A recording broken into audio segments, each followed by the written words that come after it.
በህንድ ሀገር ከዱርጋቡር ከተማ ወጣ ባለ ኩሬ ቦታ ላይ የታየው እሳት በርካቶችን አስደንግጧል። የአካባቢው ነዋሪዎች የሚነደውን እሳት ምንነት ለማረጋገጥ ወደ እሳቱ አቀኑ። ሰዎቹ እሳቱ ጋር ቀረብ ብለው በተመለከቱት ነገር ግን ከመጠን በላይ ደንግጠዋል። ከርቀት ሲነድ የተመለከቱት እሳት በሁለት ሰዎች ላይ የተለኮሰ እሳት ነበረ። ሰዎቹ ተራሮጠው ከኩሬው ውሃ እየቀዱ በሚቃጠሉ ሰዎች አካል ላይ ውሃ በመድፋት እሳቱን አጠፉት። የሰዎቹ መቃጠል መረጃ በከተማው ተሰራጨ። ለፖሊሶችም ተደውሎ ፖሊሶች ቦታው ላይ ተገኙ። ፖሊስ በተቃጠሉት የሁለት ሰዎች አካል ላይ ባደረገው ምርመራ ከሁለቱ ሰዎች አንዷ ወጣት ሴት መሆኗን ከእሳቱ የተረፈውን ጸጉሯን በመመልከት ለይቷል። ፖሊስ የሁለቱን ሰዎች የተቃጠለ አካል ለተጨማሪ ምርመራ ወደ ሆስፒታል ወሰደ። የወንጀል ምርመራ ፖሊሶች ቦታው ላይ በመድረስ አካባቢውን መመርመር ጀመሩ። አካባቢው ላይ ባደረጉት ቅኝትም ሁለቱ ሰዎች በተቃጠሉበት ቦታ ላይ አንድ የተቆፈረ ጠበብ ያለ ጉድጓድ ነበር። መርማሪ ፖሊሶቹ የተቆፈረውን ጉድጓድ መመልከታቸው ሁለቱ ሰዎች በሰው መገደላቸውን እንዲጠረጥሩ ፍንጭ ሰጥቷቸዋል። ገዳዮቹ ሰዎቹን ገድለው ለመቅበር አስበው ሐሳባቸውን ቀይረው በእሳት ሊያቃጥሏቸው መቻላቸውንም ገምተዋል። ጥያቄው ሁለቱ በእሳት ተቃጥለው የሞቱ ሰዎች ማን ናቸው? ለምንስ በዚህ ጭካኔ በተሞላበት መንገድ ተገደሉ? ፖሊሶች ያገኙት ዲያሪ ግድያው ሆን ተብሎ የተፈጸመ መሆኑንም ፍንጭ የሰጠ ነበር። ሆኖም ፖሊሶች ግድያው እንዴት ተፈጸመ የሚለውን የገዳዩን ማንነት የሚጠቁም ነገር አለመገኘቱ ጉዳዩን ውስብስብ አድርጎታል። በተደረገው የአስክሬን ምርመራ በእሳት ተቃጥለው የተገደሉ ሰዎች የ22 ዓመት ወጣት ሴትና ዕድሜዋ ከ38 እስከ 40 የሚሆን ጎልማሳ ሴት መሆናቸው ተረጋገጠ። ወንጀለኞችን ለመያዝ ግን የግድ መረጃ መሰብሰብ አስፈላጊ ሆኗል። በዚህም ፖሊስ በማህበራዊ ሚዲያ የፌስቡክ ገጽ ላይ ማህበረሰቡ አጠራጣሪ ነገሮችን ጥቆማ እንዲሰጥ ጠየቀ።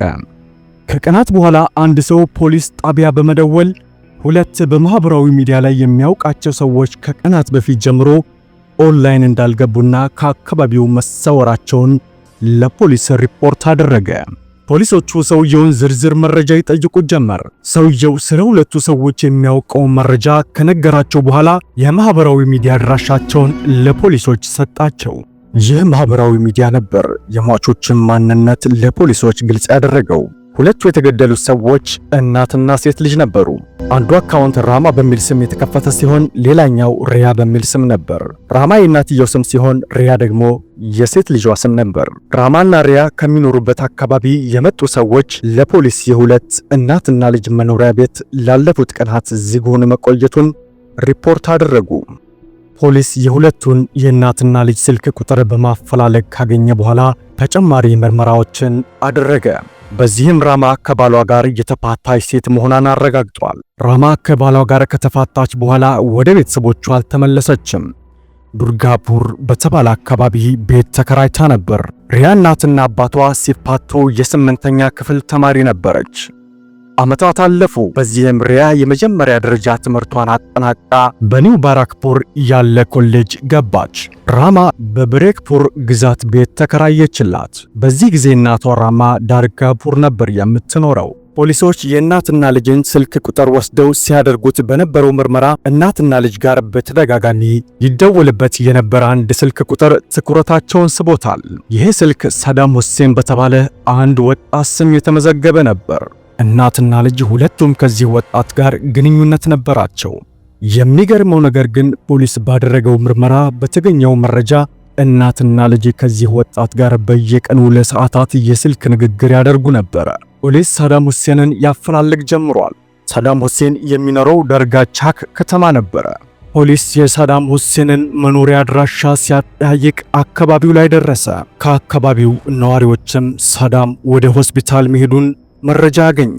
ፖሊስም ጊዜ ሳያባክን ወደ ተባለበት ሆስፒታል አቀና። ሳዳም ሁሴንንም በቁጥጥር ስር አዋለ። ፖሊሶች ራማና ሪያን ለምን እንደገደላቸውና እንዳቃጠላቸው ይጠይቁት ጀመር። ሳዳም ግን ይህን ግድያ እንዳልፈጸመ ደጋግሞ ለፖሊሱ ነገራቸው። ኋላ ፖሊስ ሪያና ራማ በሞቱበት ዕለት ከሱ ጋር አብረው በመኖሪያ ቤቱ እንደነበሩ በማስረጃ አስደግፈው አፋጠጡት። ፖሊስ በሁለቱ ሰዎች ስልክ ላይ ባደረገው ምርመራ ሁለቱም እናትና ልጅ በሳዳም ተደውሎላቸው ነበር ወደ መኖሪያ ቤቱ የመጡት። የፖሊሶች ምርመራ ሲበረታበት ሳዳም ሁሴን በፍርሃት ድምፁ ይንቀጠቀጥ ጀመር፣ ሰውነቱም መርበድበድ ጀመረ። ለፖሊሶች የተከሰተውን ክስተትና ለምን ሬሳቸውን እንዳቃጠለ በዝርዝር አስረዳ። ፌብሩዋሪ 17 2020 ሳዳም ሪያ ጋር ደውሎ ወደ መኖሪያ ቤቱ እንድትመጣ ይነግራታል። በዛን ጊዜ ሳዳምና ሪያ በአንድ አካባቢ ነበር የሚኖሩት። ለምን በአንድ ቦታ እንደነበሩ ኋላ ነው ግልጽ የሆነው። ሳዳም ለሪያ ደውሎ ቤቱ እንድትመጣ በጠራት ጊዜ ሪያ ወደ እናቷ ራማ ቤት እየተጓዘች ነበር። በዚህም ሪያ እናቷን ራማን አስከትላ ወደ ሳዳም ቤት አቀኑ። ከ2017 እስከ 18 ራማ የፌስቡክ አካውንቷን ከከፈተችበት ጊዜ ጀምሮ ከሳዳም ጋር የፌስቡክ ጓደኛሞች ነበሩ። ሪያ ከኮሌጅ እናቷን ለመጠየቅ በምትመጣበት ጊዜ ሳዳም ከእናቷ ጋር አብሮ ነበር። በዚህም ሪያና ሳዳም ተዋወቁ። ይበልጥ እየተቀራረቡ በፌስቡክም ቻት ያደርጉ ነበር። ኋላ ትውውቃቸው ወደ ፍቅር ተቀየረ። ቶሎ ቶሎ መገናኘትም ጀምረዋል። ሳዳም ከሪያ ጋር የፍቅር ግንኙነት በጀመረበት ወቅት ከሪያ እናት ራማ ጋርም ግንኙነት ነበረው። ሪያ በእናቷና እጮኛዋ መካከል ያለውን ግንኙነት የምታውቀው ነገር ግን አልነበረም። ራማ ልጇ ሪያ በትምህርቷ ላይ ትኩረቷን እንዳደረገች ነበር የምታውቀው። ከሳዳም ጋር የጀመረችውን ግንኙነት አላወቀችም። ሪያና ሳዳም ሊጋቡ አስበዋል። በዚህም በኒው ኮሎኒ አንድ ቤት ተከራይተው በእጮኝነት አብረው መኖር ጀመሩ። ከዚህ ሁሉ በኋላ ነበር ራማ የሆነውን ነገር የተረዳችው። በዚህን ጊዜ ራማ አስደንጋጭ ውሳኔ ነበር የወሰነችው። ይህም ሳዳም ሪያን እንዲያገባትና ከሷ ጋር ያለውን ግንኙነትም እንዲቀጥል ነበር ያደረገችው። በዚህ እንዳሉ 3 ዓመታት አለፉ። ሪያ ስለ ሳዳም አስደንጋጭ መረጃ ደረሳት። ሳዳም ባለትዳርና የልጆች አባት ነበረ። በዚህም ሪያና እናቷን ራማን ሲዋሻቸው ኖሯል። ሪያ መረጃውን ለእናቷ ነገረቻት። ሳዳም ሪያን እንዲያገባትና ካልሆነ በትዳሩ ላይ በመማገጥ ወንጀል እንደሚከሱት አስጠነቀቁት።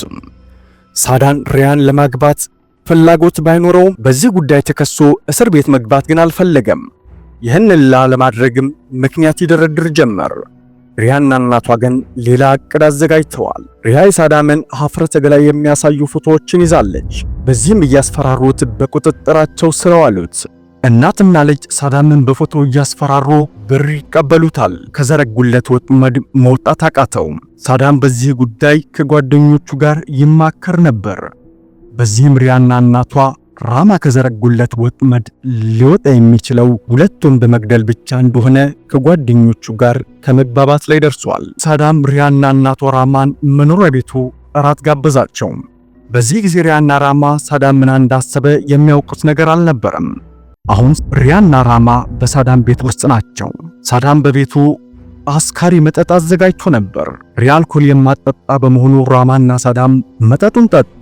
በማግስቱ ሪያ በቤት ውስጥ የነበረውን ምግብ ጨልፋ ቀረበች።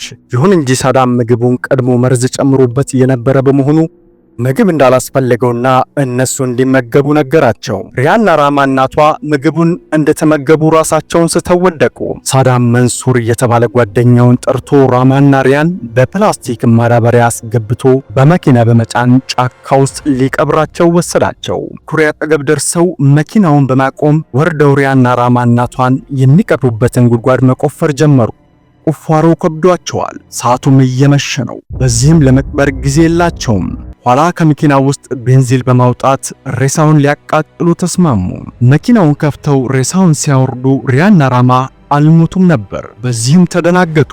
ከነ ሕይወታቸውም ቤንዚል በመርጨት በእሳት አቃጥሏቸው ከአካባቢውም ተሰወሩ።